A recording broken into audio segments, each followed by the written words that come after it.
Kahit anong pilit ni Fatima na maging masaya, lagi pa rin may kulang sa buhay niya. Oo nga, kasama niyang kanyang pamilya at tanggap na ng mga itong kalagayan niya. Ngunit hindi pa rin kompleto ang kaligayahan niya. Sa kaibuturan ng kanyang puso, may malaking kahungkaan at isang tao lang ang tanging makakapagpupuno nito. Si Hendrix. Anak, hindi ka ba maliligo? Tingnan mo nga kapatid mo oh, nag-e-enjoy habang nagtatampisaw sa tubig na parang mga bata. Nakangiting wika ng kanyang ina habang nakatingin to kina Isis at Bella. Dito na lamang po ako, Nay. Masaya naman po ako habang tinitingnan ko sila. Mars, halika nga dito. Mag-swimming tayo. Tawag sa kanya ni Kay. Habang tuwang-tuwa to sa pakikipaghabulan sa kanyang mga kapatid. Ngunit, wala talaga siyang gana. Matamlay ang kanyang pakiramdam. Paborito pa naman niya maligo sa dagat. Naalala niya noong nasa elementarya pa lamang siya. Umiyak talaga siya kapag hindi siya nakakaligo sa dagat. Kahit lagi silang nagpipiknik tuwing weekends, kahit kamote at sagi lang ang kanilang baon, na isinasawsaw sa bogoong na may maanghang na sili at pipigaan ng lemonsito, ay talagang enjoy na enjoy siya dahil kasama niya ang kanyang pamilya. Napakaganda naman ang beach resort na kanilang pinuntahan. Bagong renovate kasi to, kaya marami ng taong pumupunta. Malinis at malinaw din ang tubig, kaya nakakainganyo tagang mag-swimming. Ngunit wala taga siya sa mood ngayon para magtampisaw sa dagat. Siguro ngay dahil sa kanyang pagbubuntis. Marahan ni Fatima na hinaplos ang kanyang tiyan. Maliit pa naman to't hindi pa halata. Ngunit kailangan na niyang pumunta sa OB/GYN para sa kanyang prenatal. Muli na namang nababalot ng lungkot ang kanyang puso dahil naaalala naman niya si Hendrix. Paano nga ba niya ito makakalimutan kung dala-dala niya sa kanyang sinapupunan ang munting anghel na bunga ng kanilang pagmamahalan? Anak, okay ka lang ba? Tanong ng kanyang ina. Hindi ni Fatima na malayang lumapit sa kanya dahil malayo ang nililipad ng kanyang isip. Inaya siya nitong umupo sa mahabang upuang yari sa kawayan. Nak, wag ka na kang malungkot. Nakakasama yan sa batang dinadala mo. Naiintindihan kita anak, pero nandito naman kami at hindi ka namin pababayaan. Masuyong wika ni Aling Matilda. Salamat po, Nay. Niyakap niya ang kanyang anak. O anak, baka nagugutom ka na. Nandito ang paborito mo. Masayang sabi ng kanyang itay habang hawak-hawak nitong pinigang pinaglagyan ng inihaw na bangus. Wow! Sarap naman yan, Tay. Amoy pa lang taga nakakabusog na. Nakangiti ni Fatima na tugon. Paborito nga taga niyang kainin ng inihaw na bangus at ang tatay niyang pinakamasarap magluto nito. Kahit ito ang laging uulamin niya, hindi talaga siya magsasawa. Hindi ka ba maliligo, anak? Tanong ng kanyang ama. Kaya na lamang po ni Nanay, Tay. Kukunan ko na lamang po kayo ng pictures. Pero kakain po muna ako. Nagugutom na kasi talaga ako eh. Naglalaway na ako sa inihaw na bangus. Aniya, habang kumuha ng pinggan at nagsimulang kumain ng nakakamay lang. Maiwan ka muna namin, Fatima, ha? Magsaswimming muna kami. Kumain ka lang dyan. Wika na kanyang ina. Dahil feel na feel niya tagang kumain, halos maubos ang isang pirasong isda. Naparamikas ang kanyang nakain. Mga ilang araw na rin na konti lang ang kinakain niya dahil sa kanyang pagsusuka. Pero himala naman ngayon at hindi bumaliktad ng kanyang sikmura. Pagkatapos niyang kumain ay naghugas siya ng kamay saka lumapit sa kinaroroonan ng kanyang pamilya. Sige po, harap kayo dito at kukunan ko kayo ng pictures. Nakangiti niyang turan. Pagkaraan ng halos 6 na oras, nagaya na siyang umuwi. Inaantok na kasi siya at parang gusto na niyang matulog. Naintindihan naman siya ng kanyang pamilya dahil sa kanyang pagdadalang tao. Pasado 3:00 pa lamang ng hapon nang makauwi na sila ng bahay. Okay ka lang ba, Mars? Tanong sa kanya ni Kay. Tumango lang si Fatima at naunang umakyat sa kwarto. Napakabigat na kasi ng kanyang talukap. Ngayon lang siya nakaramdam ng pagkaantok. Marahil dahil nabusog siya. Isa pa, ilang araw na siyang walang masyadong tulog, kaya kailangan na niyang makabawi. Nagising siyang kinabukasan dahil sa pagtilaok ng mga manok. Ito ang nagsisilbing alarm clock niya noon sa nagpapagising sa kanya tuwing umaga. Naalala niya, 3:00 pa lang siya ng hapon natulog at ngayon umaga na. Ibig sabihin nakatulog siya ng mahabang oras at hindi na siya ginising pa ni Kay o ng mga kapatid niya para makapagpahinga siya ng maayos. Siya na lang mag-isa sa higaan, kaya alam niyang nagising na rin ang kaibigan niya. Hi ate, good morning! Bati sa kanya ni Isis nang pumasok to sa loob ng kwarto. Ate, ang liit ng tiyan mo. Hindi pa halata na buntis ka. Ilang months na po to ate? Tanong ng kanyang kapatid. As usual, hindi pa rin nawawalang pag-executive nito. Hindi to nauubusan ng tanong, kaya kailangan maghanda ng isasagot. Dahil hindi to titigil sa pangungulit hanggang sa nasasagot lahat ng mga tanong nito. Malapit na siguro mag 2 months, kaya pupunta ako ngayon sa Obigaini. Tugon ni Fatima. Naku ate, hindi po ako makakasama sa inyo kasi may klase po ako. Okay lang yan Isis, nandiyan naman ang ate Kay mo. Ate, ano po ulit ang pangalan ng ama ng batang dinadala mo? Tanong ulit nito. Hay nako Isis, hindi ka na ba taga nauubusan ng tanong? Saway niya rito. Sige na ate, last na lang po. Anong pangalan niya? Napakamot na lamang si Fatima dahil hindi taga siya tinigilan ng kanyang kapatid. Buti na lang at matapos niyang sabihin ng pangalan ni Hendrix, lumabas na ito ng kwarto dahil kailangan na nito maghanda para sa pagpasok sa eskwela. Napailing na lamang siya sa kakulitan ng kanyang kapatid. Kasulukuyang nasa loob sila ni Kay sa klinik ni Dr. Grace. Ngunit dahil sa maraming pasyente ang nauna sa kanila, kaya kailangan pa nila maghintay ng medyo matagal-tagal.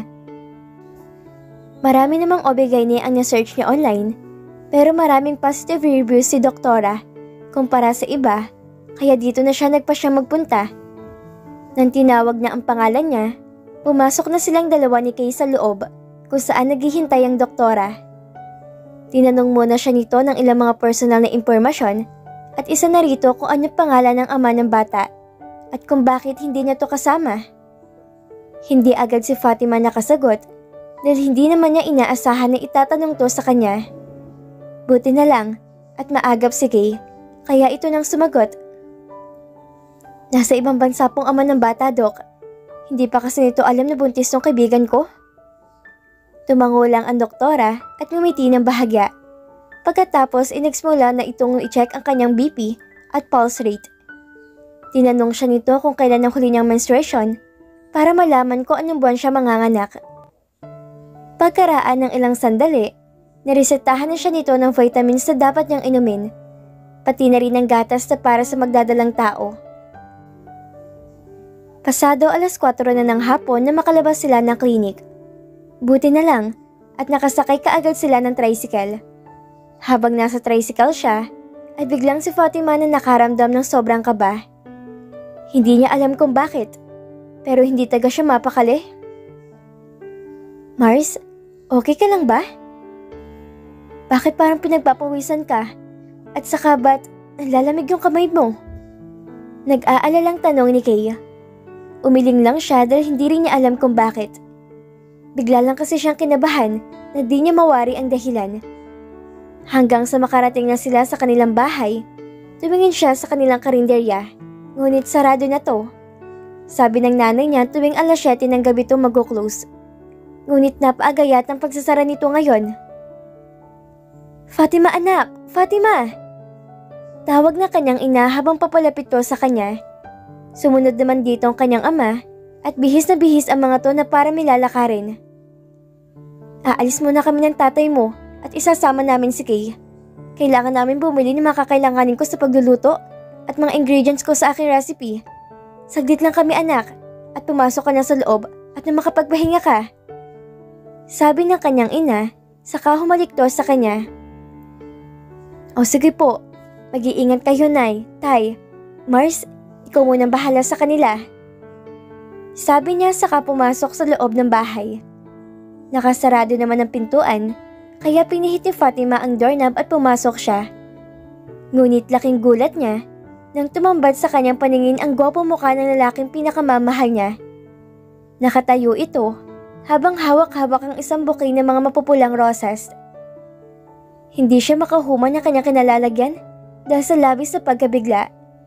Bahagya pa niyang kunurap-kurap ang kanyang mga mata upang matiyak kung totoong kanyang nakita o isang panaginip lang. Hendrix? Yes babe, it's me. Sagot nito habang mabilis tong humakbang papalapit sa kanya at niyakap siya na mahigpit. Hindi ni Fatima maipaliwanag ang rumaragasang emosyon sa kaibuturan ng kanyang puso. Napahagulhol siya dahil hindi niya inaakalang muli niya makikita ang lalaking labis niyang minamahal. Naramdaman niya ang pagugyog ng balikat ng lalaki habang mahigpit siyang niyakap nito. Umiyak din to dahil naramdaman niyang nabasa ang kanyang blouse. Nagtagal ang ganoong tagpo bago sila kumalas sa isa't isa. Hendrix gently cupped her face and wiped her tears with his thumb. I miss you so much, babe. Sabi ng lalaki bago siya siniil ng halik sa labi. Buong puso niyang tinugon ang mga halik na yon at pakiramdam niya'y parang nakalutang siya sa alapaap. Paano mo nalaman na nandito ako sa amin? Tanong ni Fatima na maupo na sila sa sofa. Ibinigay ni Hendrix ang bouquet ng mga bulaklak sa kanya at muli siyang niyakap nito.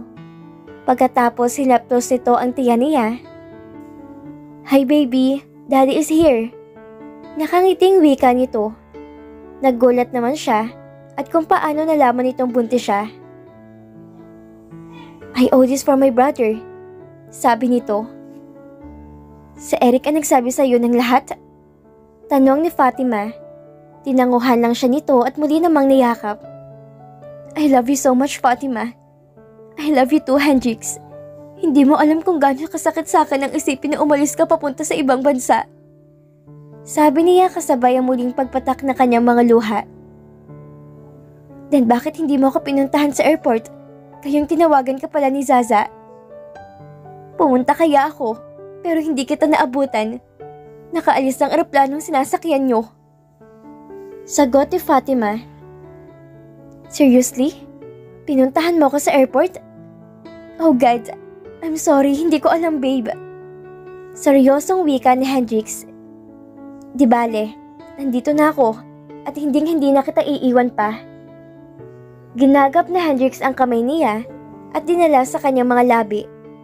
Hindi pa rin si Fatima makapaniwalang kasama na niya ngayon ang lalaking tanging laman ng kanyang puso't isipan.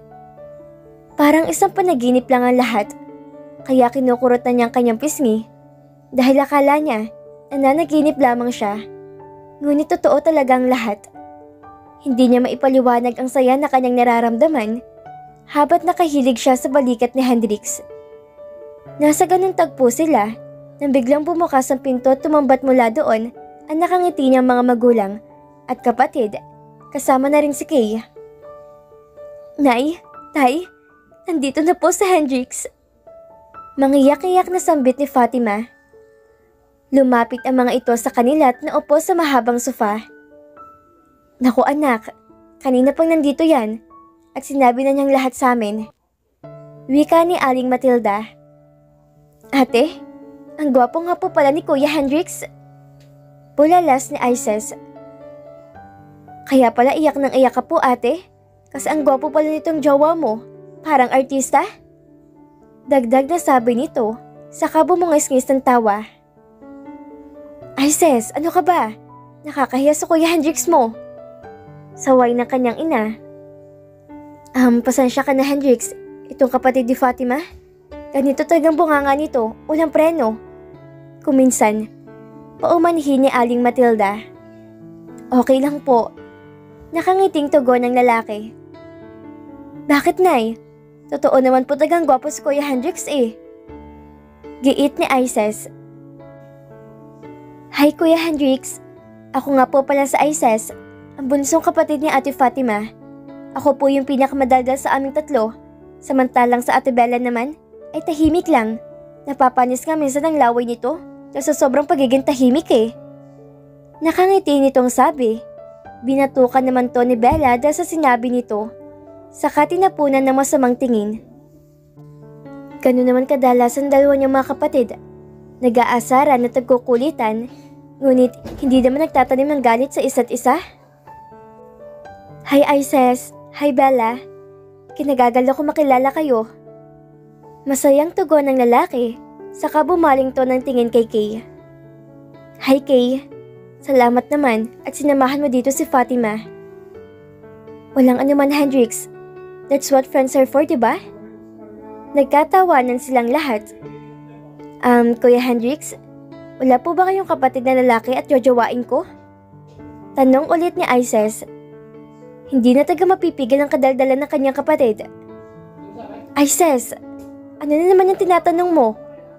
Saway niya rito. Nope, Fatima okay lang. Nagtanong lang naman ng kapatid mo kung may kapatid daw akong lalaki. Nakangiting wika ni Hendrix. Meron Isis, si Eric. Pero mas matanda yun sa'yo eh. Aniya. Eric? Bahagyang kumunot ang noo nito. Oo, si Eric. Si Kuya Eric mo. Kapatid sa ina ng Kuya Hendrix mo. O ano, gusto mo pa ba? Dating jowain ng ate mo eh. Nakangiting sabat ni Kay. Muling nagkatawa ng lahat. Si Isis naman ay medyo nabigla sa kanyang narinig ay hindi agad nakasagot. Pero maya-maya'y nakabawi ito at nakahanap ng idadahilan. Nagbibiro lang naman po ako eh. Masyado naman kayong seryoso? Sabi nito saka tumawa ng malakas. Oy Kuya Hendrix, alam mo bang iyak ng iyak yang sa ate? At hindi nakakatulog na maayos sa kakaisip sa'yo? Muli na namang bumanat sa Isis. Naku Isis, ano na naman yan? Ang daldal mong bata ka? Saway ng kanyang ina. Oo nga Isis, kaya nandito ako para bumawi. Seryosong tugon ng lalaki. Nagkaroon ng sandaling katahimikan. Palipat-lipat lang ang tingin ng kanyang mga magulang sa kanilang dalawa ni Hendrix. Sa Isis naman ay halatang kinikilig to. Samantalang si Bella ay tahimik lang at pangiti-ngiti ng bahagya. Nang tumikhim si Hendrix, ay agad namang nakonsentro dito ang mata ng kanyang pamilya na parang hinihintay ng mga itong anumang sasabihin ng lalaki. Fatima, alam kong hindi naging mabuting simula nating dalawa. Marami tayong away na pinagdaanan at marami kang hirap na tiniis para lamang matupad mong kasunduan natin. Ngunit sa kabila ng lahat ng yon, isa lang ang natitiyak ko sa aking sarili. Hindi ko kaya mawala ka sa buhay ko. At dahil dito, saglit na tumigil ang lalaki at may kinuha tong isang maliit na pulang kahon mula sa bulsa ng pantalon nito. Nabigla si Fatima dahil lumuhod to sa harap niya habang kinukuhang singsing sa kahon. Fatima please, marry me. Be my wife, my real wife. Emosyonal na sabi ni Hendrix. Ate, yes na yan. Impit na tilian narinig niya mula sa kanyang mga kapatid. Mar, sagutin mo na. Sabat naman ni Kay. Labis-labis ang kaligayahang naramdaman ni Fatima sa kanyang puso, kaya hindi niya mapigilang umiyak. Habang buong pagsuyo niyang tinitigan ng lalaking nakaluhod sa harap niya at naghihintay na kanyang matamis na oo. Hinaplos niya ang mukha nito at ganun din ang ginawa nito sa kanya. Saka pinahid ng kamay nito ang kanyang mga luha. Babe, will you marry me? Pumapahayag ka bang maging Mrs. Hendrix sa Avedra? Muling tanong nito. Babe, mahal na mahal kita. Kaya oo, pumapahayag ako maging asawa mo. Umiyak ni Fatima na sabi, saka yumakap sa lalaki. Bahagya siya nitong inalayo. Saka kinuha nito ang kamay niya at isinuot ang singsing sa kanyang daliri. Narinig niya ang palakpakan at hiyawan ng mga kapatid niya at ni Kay. Alam niyang masaya ang pamilya niya para sa kanya. Nasuyapan pa nga niyang nagpahid ng luhang kanyang ina, pati na rin ang kaibigan niya. Alam kasi nitong simula nilang dalawa ni Hendrix ang lahat ng pinagdaanan niya sa Maynila, maging ang mga masasakit na mga sinabi ni Madam Romina laban sa kanya. Hindi na mahalaga sa kanya mga pinagdaanan niya. Basta't ang mahalaga, kasama na niya ngayon sa Hendrix at kailanmay, hindi sila maghihiwalay pa dahil magkasama nilang haharapin ang bawat umagang darating. Thank you, Fatima. I love you so much. Buong pagsuyong sabi ni Hendrix, saka siya kinintalan ng halik nito sa noo at sa labi. Mahal kita, Hendrix. Salamat at muli kang bumalik sa buhay ko. Madamdamin niyang sabi, saka muli siyang kumalo ng mga bisig nito. Naiwan mo na kita, anak, ha? At ihahanda ko lang ang hapagkainan. Alam mo bang maraming in-order na pagkain tong sa Hendrix kanina? Na akala mo na may magpepiesta rito. Nagulat tuloy kami nang may humintong food delivery van. Wika na kanyang ina. Aakyatin mo na ako sa kwarto, anak. Magpapalit lang ng damit. Sabi naman na kanyang ama. Nay, tay, umalis ba taga kayo kanina? Or nagdirama lang po kayo para masurpresa ako? Tanong ni Fatima habang nakatingin sa kanyang mga magulang. Nagdrama lang, Yarmash. Bumungais-ngis na tawa ni Kay. Sorry, anak, ha? Gusto lang kasi naming bigyan ko kayo ng panahon makapag-usap ni Hendrix. Paumanhin ng kanyang ama. Okay lang po, Nay, Tay. Salamat po at tinanggap niyo si Hendrix dito. Aniya. O siya, maiwan muna namin kayo, anak. Aakyatin muna kami sa kwarto, ate, para makapag-usap kayo ng napakagwapo mong fiancé. Nanunuksong wika ni Isis. Tinanguhan lang ni Fatima ito at bahagyang kinurot ang tagiliran nang dumaan to sa harapan niya. Kahit papano, natutuwa naman siya sa kakulitan ng kanyang kapatid. Ngunit minsan din, napipikon siya, lalo na sa kadaldalan nito. Sorry babe, ha? Hindi kita nabigyan ng magarang marriage proposal. Hindi ko rin kasi alam ang gagawin ko. Masyado akong kinakabahan dahil natatakot akong hindi kita maabutan dito sa inyo. Wala lang akong ibang maisip kundi bumili ng singsing. Pagpapaliwanag ng lalaki sa kanya nang sila na lamang dalawa sa sala. Okay lang naman babe eh. Hindi naman importante kung anong klaseng proposal yan. At saka alam mo naman, simpleng tao lang ako. Mahirap lang kami, Hendrix. At hindi ako sanay sa mga magagarang bagay. Kaya wag mo nang isipin yon. Walang ibang mahalaga sa akin kundi ikaw. Wika ni Fatima, saka humalik sa labi nito. Bakit? Anong iningiti-ngiti mo dyan? Mister, bakulaw? Tanong niya at humagalpak siya ng tawa. Wala lang miss, suka girl. Masaya lang ako dahil ikakasal na tayo ng totohanan. Sagot ni Hendrix. Bigla siyang kinabig nito, kaya muli siyang napasubsob sa matipuno nitong dibdib. Pagkatapos inilapit ang bibig nito sa kanyang tenga. Hoy, umayos ka. At andito sina tatay at nanay. Nakakahiya sa kanila. Saway ni Fatima. Kaya nga nagbook ako ng hotel sa ating dalawa at doon tayo matutulog pagkatapos natin maghapunan. Nakangiting sabi ni Hendrix. Ano? Bahagyang napalakas ang boses ni Fatima. Hindi tayo matutulog dito? Pabulong niyang tanong. Actually, nagpaalam na ako sa mga magulang mo. Naintindihan naman nila yon? Siyempre. Lihim siyang napangiti sa sinabi ni Hendrix. Nagets naman niya kung anong ibig sabihin nito. At kahit siya man din, ay nagnanais na makasama niya to. Fatima, Hendrix, halina kayo't kakain na tayo. Tawag ni Aling Matilda. Tinawag rin nito ang tatay niya, sina Bella, Isis at Kay. Maya-maya'y lumabas ng kanyang mga kapatid na nakangiti habang tinitingnan silang dalawa ni Hendrix. Nanunukso ang mga tingin nito, lalong-lalo ng kanyang bunsong kapatid niya sa Isis. Sanay naman siya sa ugali nito, kaya hindi na lang niya pinapansin. Habang nasa hapagkainan sila, ay panay ang daldal ni Isis. Hindi talaga to nauubusan ng mga kwento. Pasalamat na rin siya at madaldal to, kaya tawa ng tawa sila habang sumusubo ng pagkain.